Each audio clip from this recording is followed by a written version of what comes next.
Selamat pagi, berjumpa kembali dalam Sapaan Sabda Tuhan pagi hari di hari Selasa 6 Oktober 2020. Sebelum kita mendengarkan Sapaan Sabda Tuhan, mari kita berdoa memohon bimbingan Roh Kudus. Kita berdoa.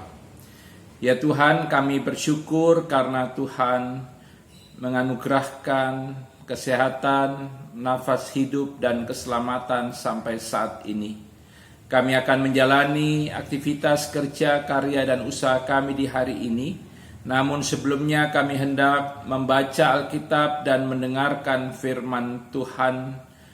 Karena itu Tuhan, kami mohon, Tuhan kiranya bimbing kami dengan Roh Kudus-Mu, sehingga ketika kami membaca dan merenungkan firman Tuhan, kami dimampukan itu juga menjadi pelaku firman Tuhan.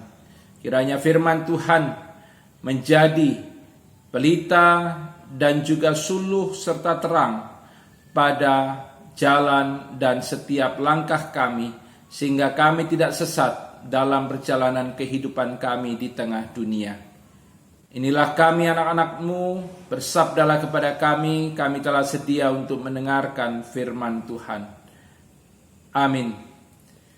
Bacaan Alkitab terambil dari Kisah Para Rasul pasal 19 ayatnya yang ke-30 sampai ayatnya yang ke-32. Yang mengatakan demikian, Paulus mau pergi ke tengah-tengah rakyat itu, tetapi murid-muridnya tidak mengizinkannya. Bahkan beberapa pembesar yang berasal dari Asia yang bersahabat dengan Paulus mengirim peringatan kepadanya supaya ia jangan masuk ke gedung kesenian itu. Sementara itu orang yang berkumpul di dalam gedung itu berteriak-teriak, yang seorang mengatakan ini dan yang lain mengatakan itu, sebab kumpulan itu kacau balau dan kebanyakan dari mereka tidak tahu untuk apa mereka berkumpul. Yang berbahagia adalah mereka yang mendengarkan firman Tuhan serta memeliharanya dalam kehidupan sehari-hari. Terpujilah Tuhan Yesus. Saudara-saudara yang dikasihi oleh Tuhan Yesus Kristus, penulis surat Yakobus dalam suratnya ia mengatakan bahwa lidah walaupun merupakan anggota tubuh yang kecil, namun lidah bisa memegahkan perkara-perkara besar. Apa yang dikatakan Yakobus itu sangatlah tepat. Karena lidah, maka huru-hara, kekacauan, atau bahkan kerusuhan massa yang menimbulkan korban bisa terjadi. Dan hal itu rupanya juga terjadi di kota Efesus. Seorang bernama Demetrius, dia adalah seorang tukang perak yang membuat kuil-kuilan Dewi Artemis dari perak. Mengalami kerugian besar dalam usahanya karena Paulus setiap kali ia memberitakan Injil, ia selalu mengatakan bahwa apa yang dibuat oleh tangan manusia bukanlah dewa. Dan rupanya perkataan Rasul Paulus itu membuat banyak orang Efesus tidak lagi tertarik menyembah Dewi Artemis, dewi yang sangat populer karena diyakini bisa memberikan kesuburan. Merasa usahanya terancam, Demetrius menghasut atau memprovokasi tukang-tukangnya dan orang-orang yang bekerja padanya. Dan hasutan serta provokasi dari Demetrius itu menimbulkan terjadinya kerusuhan di kota Efesus. Dalam emosi kemarahan yang memuncak, yang sudah meluap-luap, massa membanjiri gedung kesenian dan mereka menyeret Gaius dan Aristarkus, teman seperjalanan Rasul Paulus. Lucunya, dalam luapan emosi kemarahan massa, Rupanya kebanyakan dari mereka tidak tahu untuk apa mereka berkumpul.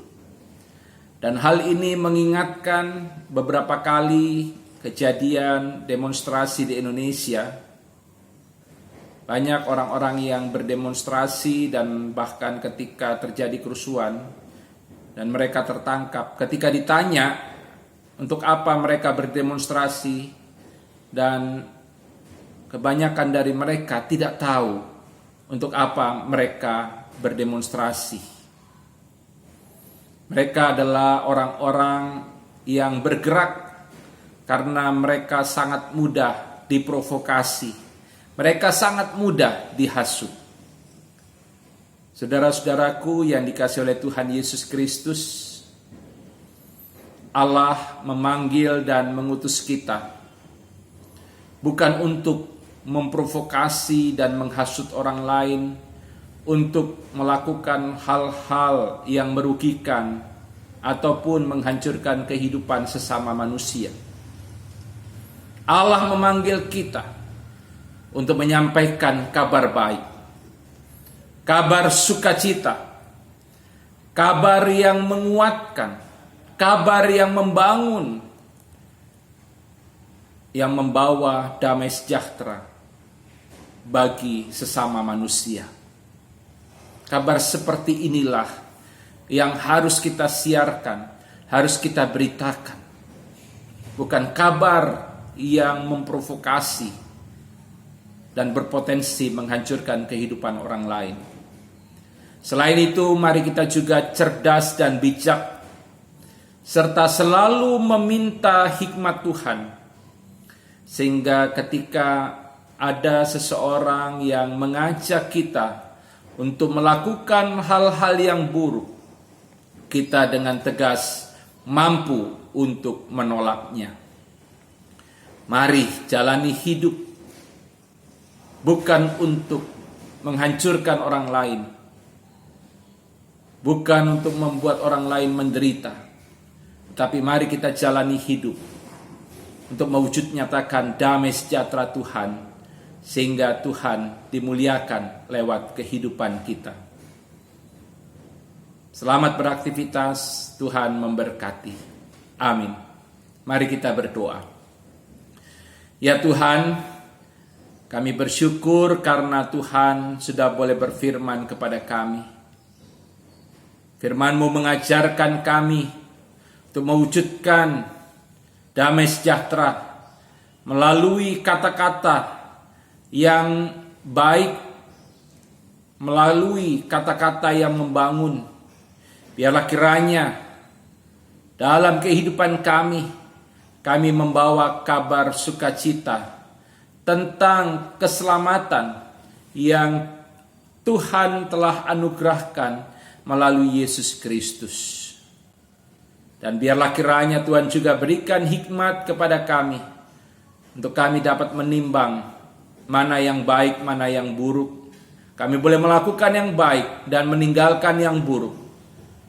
Dan kiranya kami menjadi orang-orang yang tidak mudah dihasut, yang tidak mudah diprovokasi untuk melakukan hal-hal yang buruk. Tuhan tolong kami, agar dalam sikap perilaku tindakan kami senantiasa memuliakan nama Tuhan. Tuhan berkati seluruh warga jemaat GPIB Betania dalam menjalani aktivitas kerja, karya, dan usaha di pagi hari sampai malam nanti. Tuhan membuat segala yang mereka lakukan boleh berhasil. Bagi yang sakit Tuhan sembuhkan, pulihkan. Bagi yang bergumul Tuhan berikan kekuatan. Bagi yang mengalami berbagai hal-hal pahit, Tuhan senantiasa menyertai mereka, sehingga mereka juga boleh merasakan hal-hal yang indah. Mereka boleh melihat hal-hal yang manis dan indah dalam hidup mereka. Inilah doa kami Tuhan. Berjalanlah bersama kami. Pegang tangan kami, sebab tanpa Tuhan kami tidak dapat berbuat apa-apa. Dalam nama Tuhan Yesus Kristus, Tuhan dan Juru Selamat kami berdoa. Amin. Selamat pagi, Tuhan memberkati.